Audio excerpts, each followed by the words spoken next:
I'm a little worried about Netflix's upcoming Witcher spin-off show, Blood Origin, and what it could mean for the future of The Witcher. Let me tell you why. Spin-offs are sort of an inevitable part of modern media. Successful projects get franchised, and most of the time that's not due to the passion of any particular creative so much as the studio executives and their passion for ducats. But while this profit impulse and the capitalist dream of endless growth aren't good things, and certainly have no inherent correlation to artistic worth, this point in time does seem, on the face of it, to be a relatively suitable moment for the release of a Witcher spin-off project. We're in the aftermath of a generally popular and well-received second season, after all, one which made efforts to expand the world of The Witcher. And yes, I know that many diehard game and book fans received Season 2 less than positively, and we'll come back to that, but for now I'm talking more about the mainstream. Plus, as of right now, Netflix clearly still has faith in The Witcher as a franchise. They actually advertised it a fair bit when Season 2 was coming out, which is more than can be said for some other Netflix original series. And by all accounts,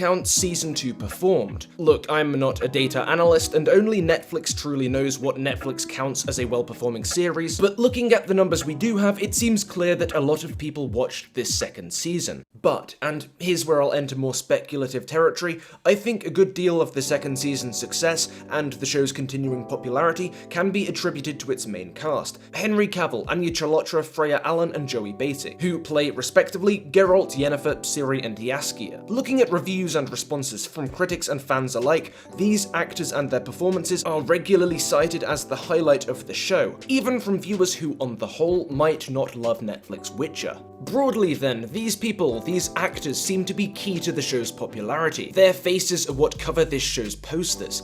This isn't a property like Star Trek, where name recognition plus the promise of new planets, new aliens, and new ships are all it takes to get the viewership excited enough to support a brand new series with a brand new cast. And sure, that popularity, that fertility of ground for further spin-offs exists because Star Trek has had decades more history in the public consciousness than The Witcher, even counting the books and games. But that's sort of my point. If The Next Generation had aired mere months after Season 2 of the original series, I have a hard time picturing it doing as well as it did, attaining the fanbase it did, and building the franchise's future in the way that it did. There's a reason that the first couple of projects which spun off from the original series, the first few movies and the animated series, all featured the original crew front and center. Because at this point, a mass audience wasn't watching Star Trek for its world, and for its vision of humanity's future. Most of its audience was watching it for William Shatner and Leonard Nimoy. I'm not sure why I picked Star Trek for this analogy, especially given that my channel analytics suggest the reference might fall flat, but I hope most of you can appreciate the general principle of what I'm trying to say. And sure, our current era of media is one in which franchises are built on a far accelerated timescale, but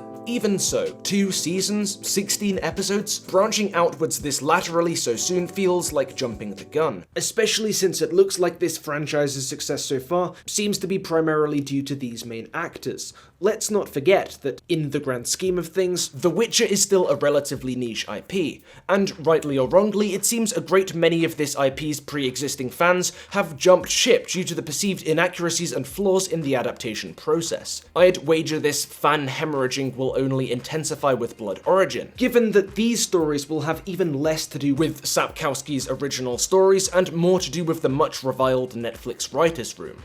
And remember, this series is to be set in the distant past of the Witcher world, but we already know that Netflix Witcher has a different timeline of events to Sapkowski's lore. To a lot of people, that's gonna feel like Netflix is doubling down on unpopular and possibly unnecessary changes. So I'm expecting the Season 2 backlash, but worse, since there's no Henry Cavill lead role to dilute this negativity. And as suggested above, this lack of recognizable faces such as Cavill's may also mean that fewer of the new fans, the Netflix fans, bother watching this show. And therefore, this more uneven ratio of book and game fans who tend to be unhappier about changes to less prejudiced ones won't help things out. Of course, that last bit's not guaranteed. It may well be that everyone who tuned into Season 2, even the more casual viewers maintains enough enthusiasm and investment in The Witcher to check out a spin-off, even one like this so devoid of familiar faces. But, and I say this as someone who enjoyed both seasons of Netflix Witcher, has this world been made to feel distinct enough, engaging enough, exciting enough to get casual fans on board with what's being marketed as essentially an origin story for this setting? Honestly, I'm doubtful. Look, I want to be very clear, I'm not trying to question the quality of Blood Origin. What I am questioning is the decision to make it now. Given the pressure Netflix seems to be putting on The Witcher in order to keep itself going, banking on the success of a, let's be honest, semi-random spin-off too, feels like overextension. And if this overextension contributes to a premature end for the main series, that would be a really big shame. To be clear, I hope it succeeds.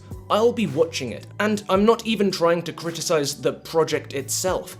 How even could I before seeing it? The idea itself isn't inherently bad. If anything, I'm optimistic about the quality of this project. After all, it's helmed by Declan de Barra, who's written some of The Witcher's best episodes so far, like the Hedgehog Wedding one, and the Season 2 premiere. But from a business standpoint, from a Netflix please don't prematurely cancel this franchise standpoint, I'm concerned about this move. And that concern isn't helped by the fact that it's been, what, like 5 months since that first trailer, and there's been utter radio silence since then. Netflix has always been pretty bad about promoting new shows, and you'd have thought this might be a different story, but I guess we'll just have to wait and see. In conclusion then, I'm cautiously optimistic about The Witcher Blood Origin, and I've got my fingers crossed that it will perform well. But is this the right time for a spin-off so separate from the main show? I don't know for sure, but I just worry that given Netflix's famously stringent economics of renewal, the knock-on effects of this series underperforming might be a price we're not willing to pay. But that's it for today. Thanks to all my patrons on screen now, especially Kevin Douglas, Ian Fifield, and Thrawn7.